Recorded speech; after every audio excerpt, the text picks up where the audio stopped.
area looks kind of ritzy. Nice little thing. I don't know who's living in these things right now, but... I need to get my car cleaned.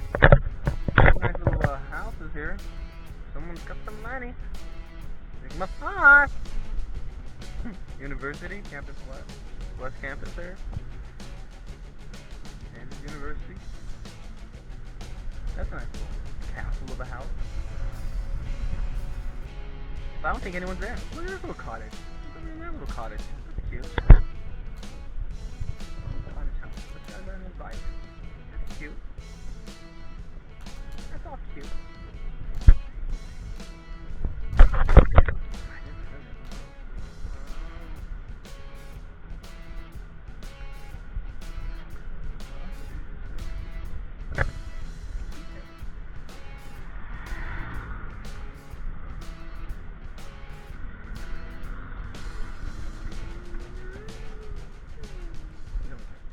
I would like to know how the COVID-19 situation has affected you. I actually work in publishing. I live in Brooklyn, New York, but I'm from Lawrence originally. Our parents actually were staying with them just over a couple of blocks away from campus. I just finished my 14-day quarantine, so now we're out and about, just enjoying the sunshine, but staying 6 feet away from people. We've been quarantined together, so we can be within 6 feet of each other. But made a pinky promise that, like, if you get it, I get it, I get it. You don't want to leave. Yeah, pretty much. Well, we're in a small house, so it's hard to stay 6 feet away anyway. Yeah. So 6 we feet away accepted is the like risk. one end of the house to the next end. Exactly. The door to the back door. Something like that. What scares you the most about the COVID situation? Definitely the safety of family members. Our grandmother is in Overland Park, where it got really bad really fast. And so definitely worrying about her. I work for a local restaurant. I work at the Roost, and they've since shut down. We're all collecting unemployment, but it just worries me that when they open back up, they're funded from the ground up. So it just scares me that they won't be able to get, a running start. Yeah.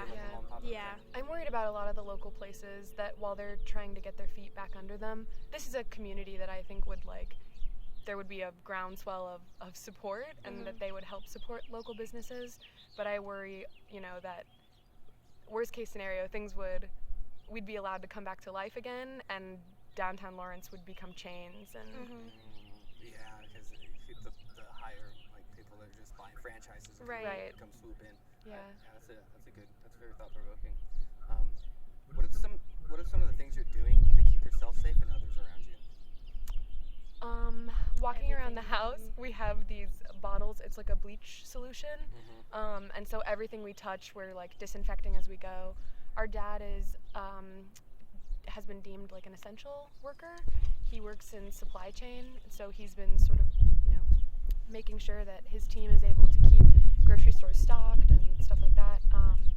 But it means leaving the house and returning every day and exposing himself to lots of people, and he's there is a lot of skepticism that seems to be more common in the boomer generation, but that has not been the case with our parents, thankfully. They are really, really conscious of the dangers and accept the risks of continuing to work, and but yeah, there's been a need to constantly disinfect around the house just to Just keep the boomers safe and dangerous. they are, yeah. And it has been slang termed boomer remover. Have you heard that? No. Oh my God. Have you heard that term? No, but that is too Maybe much. Different city or different states that are So funny. I mean, it's not funny. It's but not funny. It's dark. Yeah, humor, though. it is. I mean, you're laughing. So Yeah. Whatever gets you through. It is funny. I mean, if It's No, like stay oh safe, shoot, boomers. yeah. stay safe, boomer. When they leave, you just let them Yeah. know you just volunteered for tribute. Exactly. Would you consider this situation? Would you use the term pandemic?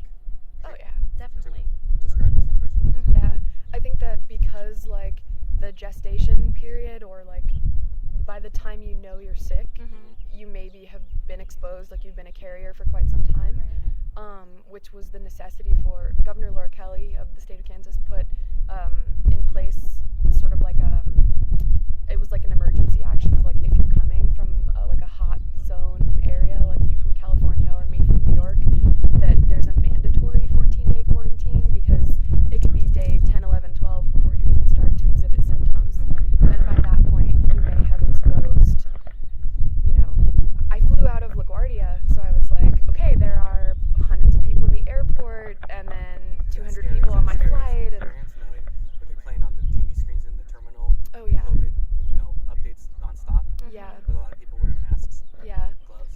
uh-huh. And what about the flight attendants? I think they were, yeah, they were, yeah. At that time though, because that was early March, things have accelerated so much since then. I mean, daily, day to day, the information like isn't the same. So, And well, let me ask you this: would you consider America to be at war? With each other? I think what I'm referring to is people on the news you might hear are at the front lines, or something, Right. And that kind of terminology is And- almost embedded. But are we at war? Would you is. consider we are at war? I mean, there's a present danger to everyone's safety, so yes. I think the thing that makes it really scary is that we don't know everything about what we're fighting, I guess. Right. And I know that like a lot of, while the federal government has kind of failed to act, like make any sort of sweeping, like the CDC is making statements and the federal government is actively going against their recommendation, but in their sort of absence, a lot of like state governors have had to step up, and for the most part it's been Democratic governors like Laura Kelly or well-established governors that already have sort of their political Clout, I guess. yeah, clout is the perfect word for it. And so then they feel that they're able to act as they see fit and not worry about like sort of the consequences of like dealing with the federal government. Anyway, Andrew Cuomo is like one of those governors in New York. You And- like his reaction, or you don't like his reaction? Not all of them, I guess, but And he's actively cutting Medicare while like This is going on. yeah, and he hasn't put out a statement on like they've put a moratorium on eviction, but that's not the same as like our rent Yeah. that we have to pay is continuing to build. So even if we have to pay, So if it's 3 months, it goes by, you still have a you 3 owe months 3 worth months of at the end of work. that. right, yeah. right. Like as if your stimulus check's going to be handed over. Yeah. And spent it on toilet paper, like Exactly. And who knows when those will even Yeah. hit, Well, how long do you think this is going to last? Who knows? It's hard to say. Like that, it's like, Oh, Yeah. but about Andrew Cuomo, I was just going to say Yeah, that go ahead, he's Taylor. been, the rhetoric he has employed is like, he's discussing it as though it's like wartime, like wartime action is necessary of like instituting curfews and rationing and, right. you know, like there's been talk of a lot of those things, and citizens all kind of have their different opinions about the effectiveness or like whether they want to listen to the government and do those things or whether it's like too close to martial law kind of Right, thing. because people always feel that way, like how Like their involved they rights are like the being government to encroached be, but Yeah. you can't really be political about something that's going to get you either way, I so. find irony in maybe a state or a person even who was very adamant about not giving up their guns, but now will give up some civil liberties for this. Yeah, Find irony in that type of situation, or a there person is who might kind have of been anti-socialism and now want socialism. or Yeah. Right, have become right. Yeah. They're like, well, you know, like these people want government handouts, and then we all need, most of us need the stimulus check that Right. the government is sending out, and Or how money can quickly materialize for certain things like but not others. stocks, but not others like human beings. Yeah, huge injections into like, yeah. And I get that I'm we gonna- all I'm run on gonna the ask you, economy. and it's the same what you guys are already going on, but I just want to make sure I get the question out so it has the good reply. Are Yeah. you satisfied with your local mayor and governor's response? I think so. I don't live in the state anymore, but just like being here for now, and I've seen Governor Laura Kelly's response, and I've been really pleased with, to your point about it being kind of like wartime. I am of the feeling that there isn't much time for like hesitation on like putting something out into action that like actually helps people and like the middle class and especially essential workers who still have to go to work every day versus just like bailing out corporations over and over again. Laura Kelly has understood the importance of compromise in that, knowing that she's in a red state. She's the blue drop in the red ocean in the state of Kansas, which I'm really, really pleased that Kansas has a Democratic governor again. But she understood what she had to do, and so some of those essential businesses or essential functions of our local economy have included buying, selling, manufacturing of guns. And while normally I'm pro-gun control as can be, I understand why that needed to be included, because that way it could be. Is it producing jobs at the moment? Well, I think it's more just that it also gave the support to the people that needed it immediately, and that because it had some like benefits for people on the other side of the aisle, that it had bipartisan support immediately, even if it's not usually what she would like to include in her legislation. How would you, on a scale of 1 to 10, rate President Donald Trump's reaction? I think that chuckle kind of tells you what you need to know, huh? No numeric value? I would say 0. Yeah, you know those Amazon reviews where people are like, I would give this a 0 if I could. Yeah, I would give this a 0 if I could. Okay. So we're gonna go back to how long do you think this would last? But you already said like who knows, heaven knows. But would you be surprised if it lasted 6 more months? I don't think I would.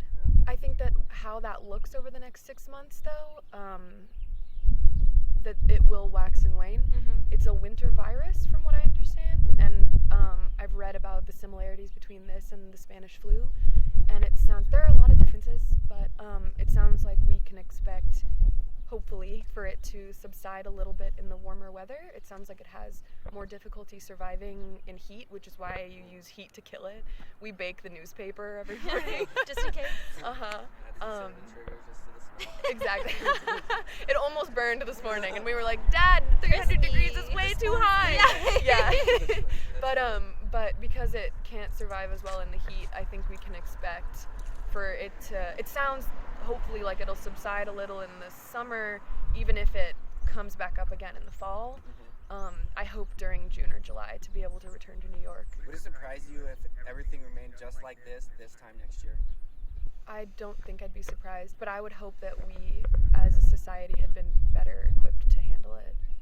A vaccine or something, Have you or anyone you know been tested for COVID-19? People we know. We had a family member pass away, and his wife is still in the hospital, in ICU, but looking a lot better. Her fever broke. They live in yesterday. Italy. They live in Italy. They so were a couple weeks ahead of us. Bad in Italy. It's like second to us. Yeah, something like that. Yeah. I don't know anymore because again, it changes by day. But no one in the state of Kansas that we know has been It's mostly tested. like watching the smoke clear, then you'll know all the numbers, but the numbers Right. are going. Yeah. They're never going to go down. Yeah. It's Right. But Just someone catching up. that, like an external editor, I work in publishing in the city, and part of the weird trauma of it is just in the last week, an external editor for my company died as well. So it was someone from work, someone from our extended family, and it was like it will only get closer. Right. Yeah. And I think people who aren't taking it seriously right now, it just Wait takes and one of their see. family members Yeah. getting sick, and then they will have no choice but to take it seriously. You are sheltering in place or quarantining. That's terms you use for what you're in Arizona for. Yeah. So I'm doing a no shave quarantine. Is there any kind of gimmicks that you do Oh, or any man. games you've been creating or playing, reinventing since this has happened to keep entertained and not bored? Wow. We do take our temperatures a couple times a day. Yeah. It's not fun though. We've taken out our old DSs though from 2005. We've been playing the original Animal Crossing. Yes. Okay. Because you know how Animal Crossing, just the new came out. one Everyone's came out on playing the the new Switch. one, yeah. Well, we don't have a Switch, either of us, and we were like, we don't need to invest in a new. But we had DSs in 2005. That's light. The DS I know, I have the Switch and I have that game. Nice. Yeah. So we've been playing the old Animal Crossing. Yeah, awesome. Animal on Crossing DS. Wild World. Yeah, Yeah. that's right. Hi there. Halfway through my mortgage. Good. Thanks. Be well. Thanks. So that's a new home life. Yeah. Exactly. Yeah. Living together and playing our DSs We're like, "Do you together wanna is an come visit my ultimate town?" flashback from 15 years ago. I've heard all the way to forts, like a out here, and it was a throwback to Caw Valley Girl Scout Camp. We were making little flower crowns. She was teaching me how. That's nice. Yeah, Nice thanks. craftsmanship. I hope no one from the campus security minds that I was picking the dandelions from right Yeah, over there. they are Those are weeds. classified as weeds. You're right. Yeah. You're right. They're weeds. They're weeds. You're welcome. Yeah, Hey, no, you owe us $20. Make sure you clocked in. Did you Yeah. for that? Okay, so I only have 2 more questions for you. Is Sure. is there any message you'd like to give to the public or your friends or family that might be watching that are going through a hardship or they just simply need words of encouragement? We love you. Yeah. Stay strong. Yeah. You're doing the right thing. And I actually read something yesterday that really helped me a lot. That was, I can't remember who wrote it, but it was in the Harvard Business Review. And the title was, paraphrased, but it was something like, the discomfort you're experiencing is grief. Just to let yourself feel grief and let it pass through you, because holding on to it, makes it a lot worse.